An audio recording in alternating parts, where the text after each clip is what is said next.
എന്താണ്?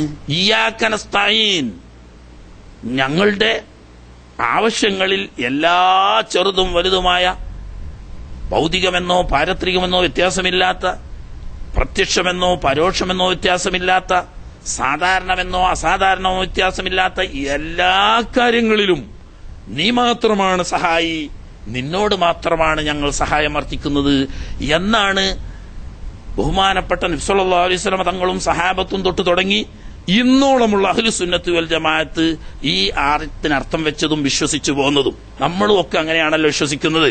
ഇയ്യാക നസ്തഈൻ എന്ന് പറഞ്ഞാൽ നിന്നോട് മാത്രം ഞങ്ങൾ സഹായം ചോദിക്കുന്നു എന്ന് പറഞ്ഞാൽ എല്ലാ സഹായവും നിന്നിൽ നിന്നിട്ട് മാത്രമാണ്. അതിൽ സഹായത്തിന്റെ വകുപ്പൊന്നും വേർതിരിക്കേണ്ടതില്ല. ചെറുതെന്നോ വലുതെന്നോ അസാധാരണമെന്നോ സാധാരണമെന്നോ ഈ ഭൗതികമെന്നോ പാരത്രികമെന്നോ ഒരു വ്യത്യാസമില്ല. എല്ലാ സഹായവും അള്ളാഹുവിൽ നിന്ന് മാത്രമാണ്. അതുകൊണ്ടാണ് ഒരു ഗ്ലാസ് വെള്ളം ഒരാളിൽ നിന്നിട്ട് കിട്ടി അത് കുടിച്ചാൽ അൽഹംദുലില്ലാ എന്നാണ് പറയുന്നത്.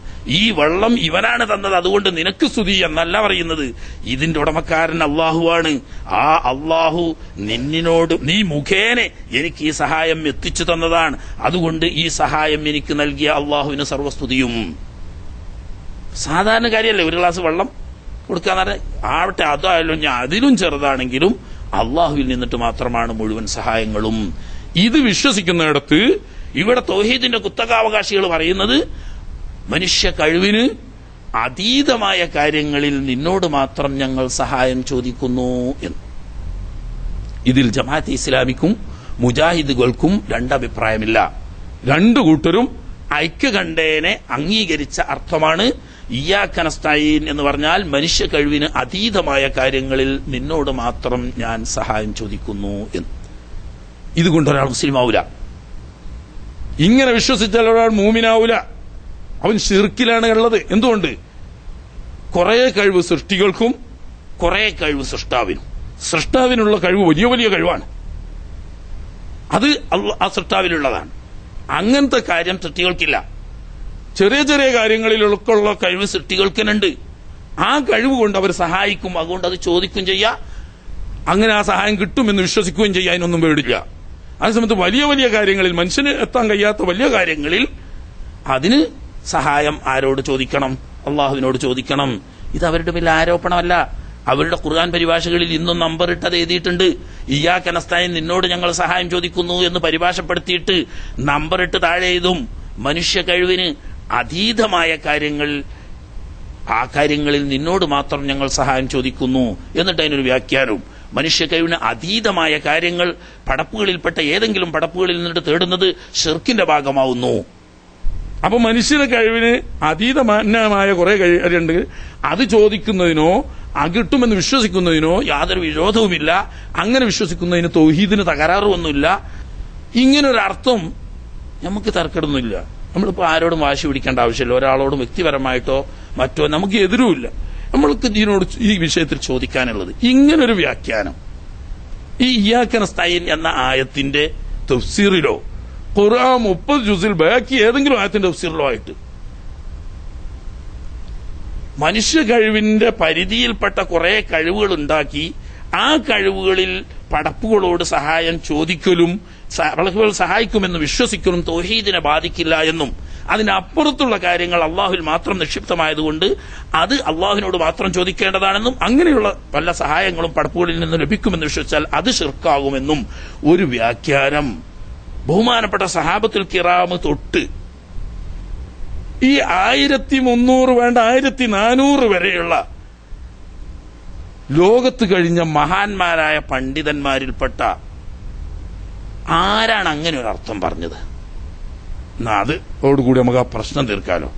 വേണ്ട, നമ്മൾ ഈ തർക്കം കൂടുതൽ തുടങ്ങിയപ്പോൾ അടുത്ത കാലത്താണല്ലോ. ഏത് മുഹമ്മദ് ബിൻ അബ്ദുൽ വഹാബിന്റെ കാലം തൊട്ടാണ്. അപ്പൊ ഒരു 1200 വരെ കൂട്ടമ്പളം അവിടെ നിങ്ങോട്ടുള്ള ഇവിടെ 1200 ഹിജ്റ വർഷങ്ങൾക്കിടയിൽ ജീവിച്ച ഏതെങ്കിലും ഒരു പണ്ഡിതൻ ഇങ്ങനൊരു വ്യാഖ്യാനം ഈ ആയത്തിന് കൊടുത്തിട്ടുണ്ടെങ്കിൽ നമുക്ക് തർക്കമില്ല. ആ പണ്ഡിതന്റെ വ്യാഖ്യാനം അനുസരിച്ച് ഞങ്ങൾ പറയുന്നതെന്ന് നിങ്ങൾക്ക് പറയാം. നമ്മളത് അംഗീകരിക്കുന്നല്ല. എന്നാലും നമ്മൾ തർക്കിക്കേണ്ട കാരണം അയാൾ പറഞ്ഞതനുസരിച്ചാണല്ലോ അവർ പറഞ്ഞു നോക്കുക. ഈ 1200 കൊല്ലങ്ങൾക്ക് ഇടയിൽ ലോകത്ത് ഒരാളും അങ്ങനൊരു വ്യാഖ്യാനം പറഞ്ഞിട്ടില്ല. ഇത് അവർ തന്നെ വ്യക്തമായി സമ്മതിച്ചതാണ്. പണ്ട് ഷെയ്ഖ് മുഹമ്മദ് കാരക്കുന്ന് ഒരു മുഖാമുഖ പരമ്പര നടത്തിയിരുന്നു. മുജാഹിദുകളും ജമാഅത്തുകളും തമ്മിൽ ഒരു മുഖാമുഖം. ഈ മുഖാമുഖത്തിൽ അതിന്റെ കാസറ്റ് ഇപ്പോഴും എന്റെ കയ്യിൽ സ്റ്റോക്കുണ്ട്, ഓഡിയോ കാസറ്റാണ് മാത്രം. ഇദ്ദേഹം ജമാഅത്തുകാരുമായി തർക്കിച്ചുകൊണ്ടൊരു മുജാഹിദുകാരൻ ചോദിക്കുന്നു, ആരാധനയും അനുസരണവും അടിമവേലയും അള്ളാഹുവിന് മാത്രം എന്നാണല്ലോ നിങ്ങൾ തൗഹീദിന് അർത്ഥം പറയുന്നത്. ജമാഅത്തുകാർക്ക് അങ്ങനെ മുക്കൂട്ട് തൗഹീദാ, ഇങ്ങനെയാണല്ലോ അർത്ഥം പറയുന്നത്. എന്നാൽ അനുസരണം ഇബാദത്താണെന്ന് വന്നാൽ ഉസ്താദന്മാർക്ക് ശിഷ്യന്മാരനുസരിക്കുകയോ മാതാപിതാക്കൾക്ക് മക്കൾ അനുസരിക്കുകയോ ഭരണാധികാരികളെ ഭരണീയർ അനുസരിക്കുകയോ ചെയ്താൽ ശിർക്കാവില്ലേ? അനുസരണം അള്ളാഹുവിന് മാത്രം എന്ന് പറയുമ്പോൾ എന്ന ചോദ്യത്തിന് അദ്ദേഹം മറുപടി പറഞ്ഞു, നിരുപാധികമുള്ള അനുസരണം എന്നാണ് അതുകൊണ്ട് ഉദ്ദേശിച്ചത്. നിരുപാധികമുള്ള അനുസരണം ആരാധന പോലെ തന്നെ അള്ളാഹുവിനോട് മാത്രമേ പാടുള്ളൂ. ഉസ്താദിനോടുള്ള അനുസരണം, ഉമ്മബാപ്പമാരോടുള്ള അനുസരണം, ഭരണകൂടത്തോടുള്ള അനുസരണം ഇതൊക്കെ സോപാധികമാണ്. അള്ളാഹുവിന്റെ വിധിവിലക്കുകൾക്ക് വഴിപ്പെട്ടുകൊണ്ട് അതിനനുസരിച്ചുള്ള അനുസരണം അത് യഥാർത്ഥത്തിൽ അള്ളാഹുവിന്റെ അനുസരണം തന്നെയാണ്. നിരുപാധികം അനുസരണം അള്ളാഹുവിന് മാത്രമാണ്. എന്നാ അങ്ങനെ നിങ്ങൾ സാധാരണ പുസ്തകത്തിൽ പറയുന്നില്ലല്ലോ. അടുത്ത ചോദ്യം, നിങ്ങൾ അങ്ങനെ പറയണില്ലല്ലോ, അനുസരണം എന്നല്ലാതെ നിരുപാധികം അനുസരണം നിങ്ങൾ സാധാരണ പറയണില്ലല്ലോ എന്ന് പറഞ്ഞതിന് ഇയാൾ തിരിച്ചു പറയാം. അത് അറിയാം, എവിടെയെങ്കിലും നിശ്ചിത പുസ്തകങ്ങൾ പറഞ്ഞിട്ടുണ്ട്. പിന്നെ എല്ലായിടത്തും അത് പറയേണ്ട ആവശ്യമില്ല. ഏതുപോലെ ഇയ്യാക നസ്തഈൻ എന്ന ആയത്തിന് വ്യാഖ്യാനം കൊടുക്കുമ്പോൾ മനുഷ്യ കഴിവിന് അതീതമായ കാര്യങ്ങളിൽ നിന്നോട് മാത്രം ഞങ്ങൾ സഹായം തേടുന്നു എന്നാണല്ലോ നമ്മൾ രണ്ടു പക്ഷവും പറയുന്നത്. ഇയാൾ പറയാം, ജമാഅത്തുകാരൻ മുജാഹിദുകാരനോട് പറയാം, നമ്മൾ രണ്ടു പക്ഷവും പറയുന്നത്. പക്ഷേ നാം ഖുർആൻ ആയത്തിന് പരിഭാഷപ്പെടുത്തുമ്പോൾ നിന്നോട് മാത്രം ഞങ്ങൾ സഹായം ചോദിക്കുന്നു എന്നല്ലേ പറയാറുള്ളൂ. അതിന് മറ്റേ ആൾക്ക് എതിരില്ല. അതിന് എതിരില്ല, കാരണം സംഗതി ശരിയാണ്. അവരുടെ വിശ്വാസം മനുഷ്യ കഴിവിന് അതീതമായ കാര്യങ്ങളിൽ നിന്നോട് മാത്രം സഹായം ചോദിക്കുന്നു എന്നേ ഉള്ളൂ. മനുഷ്യ കഴിവിന് അധീനമായ കാര്യങ്ങളിൽ ആരോട് സഹായം ചോദിച്ചാലും അത് ശിർക്കും തൗഹീദുമായി ബന്ധപ്പെടുന്നതല്ല, അതിന് പ്രശ്നമില്ല. എന്നാ അങ്ങനെ സാധാരണ അർത്ഥം പറയുന്നില്ലല്ലോ. അങ്ങനെയാണ്, എല്ലായിടത്തും പറയേണ്ട ആവശ്യമില്ല, നമുക്കറിയാം. ഇങ്ങനൊരർത്ഥം നമ്മൾ പറയണ്ട. ഇപ്പൊ ജമാഅത്തും മുജാഹിദും രണ്ടും വിശ്വസിക്കുന്നത് മനുഷ്യ കഴിവിന് അധീനമായ, ഇപ്പൊ അവിടെ വേറെ തർക്കണ്ട, വിഷയം വേറെ. ഏത് സലാഹിയും അതുപോലെ തന്നെ മറ്റേയാളും തമ്മിൽ, സലഫിയും തമ്മിൽ തർക്ക. സലാഹിയും സലഫിയും തമ്മിൽ മനുഷ്യ കഴിവ് എന്നോ സൃഷ്ടികളുടെ കഴിവ് എന്നോ പറയേണ്ടത് അതെന്തോ ആയിക്കോട്ടെ, ആ വിഷയത്തിലേക്ക് നമ്മൾ കടന്നു വരുന്നില്ല. ചുരുക്കി പറഞ്ഞാൽ കുറെ കാര്യങ്ങളിൽ സഹായം തേടുന്നത് അല്ലാത്തവരോടാവാം, അതിൽ ശിർക്ക് വരില്ല. ചില കാര്യങ്ങളിലൊക്കെ അള്ളാഹുവിനോട് മാത്രമേ സഹായം തേടാവൂ. അത്തരം കാര്യങ്ങളിൽ അള്ളാഹു അല്ലാത്തവരോട് സഹായം തേടൽ ശിർക്കാണ്. സമ്മതിച്ചു. ഇതിന് നിങ്ങൾ ഒരായത്ത് ഖുർആൻ ഓതിയാൽ നമ്മൾ അന്ന് തർക്കം നിർത്തി. ഫാത്തിഹ സൂറത്ത് തൊട്ട് ഖുൽ റബ്ബിന്നാസ് വരെയുള്ള 30 ജുസിൽ നിന്ന് ഒരൊറ്റ ആയത്ത് ഈ പറഞ്ഞ വാദത്തിന് തെളിവായി നിങ്ങൾ ഉദ്ധരിക്കുകയാണെങ്കിൽ ഓക്കെ. ലക്ഷക്കണക്കായ ഹദീസുണ്ട്, അതിൽ ബുഖാരി എന്നെ റിവായത്ത് ചെയ്തോളന്ന് നമ്മൾക്ക് വാശില്ല. സഹീഹായ ഏതെങ്കിലും ഒരു ഹദീസിൽ, അത് ആര് റിവായത്ത് ചെയ്തോന്നുള്ള പ്രശ്നമില്ല, ഹദീസ് സഹീഹായ മാത്രം മതി. സഹീഹായ ഏതെങ്കിലും ഒരു ഹദീസിൽ ഇങ്ങനൊരു വിഭജനം കഴിവുകൾക്ക് കൊടുത്തുകൊണ്ട് അതിൽ അധീനമായതിൽ അള്ളാഹു അല്ലാത്തവരോട് തേടാമെന്നും ലഭിക്കുമെന്നും അങ്ങനെ തേടുന്നത് ശിർക്കാവില്ല എന്നും, മറിച്ചാണെങ്കിൽ മാത്രമേ ശിർക്കാവൂ എന്ന് അർത്ഥം ധ്വനിപ്പിക്കുന്ന അല്ലെങ്കിൽ ആശയം ലഭിക്കുന്ന ഒരു ഹദീസ് ഉണ്ടെങ്കിൽ നമുക്ക് തർക്കില്ല. രണ്ടും വേണ്ട, ഖുർആനും ഹദീസും തന്നെ വേണമെന്ന് വാശി പിടിക്കേണ്ട ആവശ്യമില്ല. നമ്മൾ അഹ്ലുസ് സുന്നത്ത് വൽ ജമാഅത്തിന്റെ ആളുകളാണല്ലോ. പൂർവികരായ സലഫു സാലിഹീങ്ങൾ ഇബ്നു തൈമിയ വരുന്നതിന്റെ മുമ്പ് 8 നൂറ്റാണ്ടിൽ ജീവിച്ച ഏതെങ്കിലും ഒരു പണ്ഡിതൻ അങ്ങനെ ഒരു വിഭജനം നടത്തിയതായി തെളിയിക്കാമെങ്കിൽ ഈ വിഷയത്തിലുള്ള തർക്കം ഞങ്ങൾ നിർത്തിവെക്കും. അതിപ്പോട്ടെ 1200 വരെയുള്ള ഇബ്നു അബ്ദുൽ വഹാബ് വരുന്നത് വരെയുള്ള കാലഘട്ടത്തിനിടയിൽപ്പെട്ട ഏതെങ്കിലും ഒരു പണ്ഡിതൻ പറഞ്ഞതായി ഇന്ന് വരെ തെളിയിക്കാൻ കഴിഞ്ഞിട്ടില്ല. അങ്ങനെ പറഞ്ഞതായി അവര് വാദിക്കുന്നുമില്ല.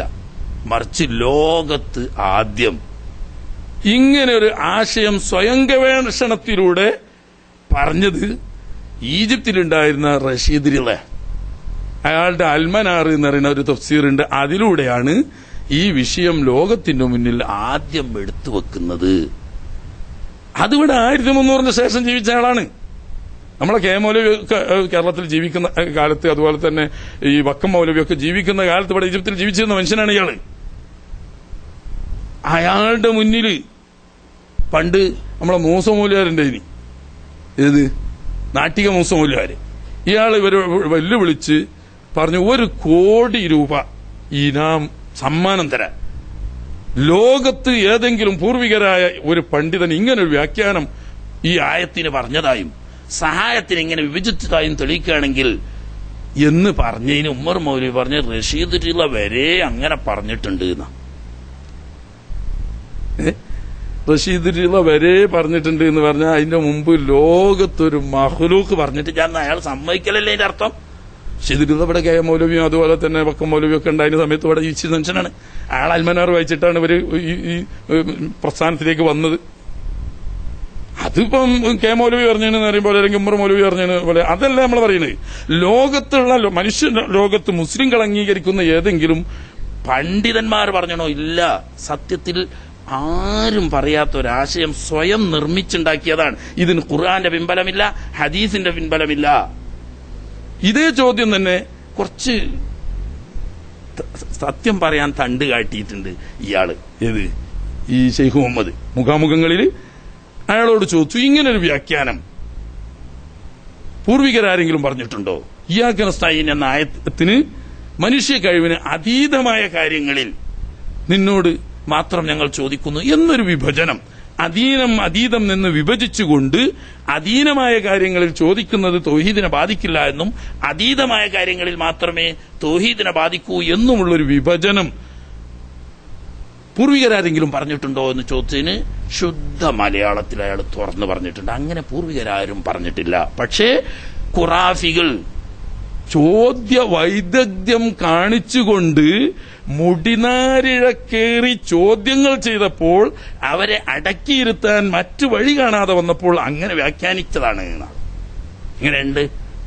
എങ്ങനെയുണ്ട് ചോദ്യം കരളിന് കുത്തിയപ്പോ പിടിച്ചു നിൽക്കാൻ കഴിയാതെ വന്നപ്പം പ്രമാണം ഉണ്ടാക്കിയതാണ്.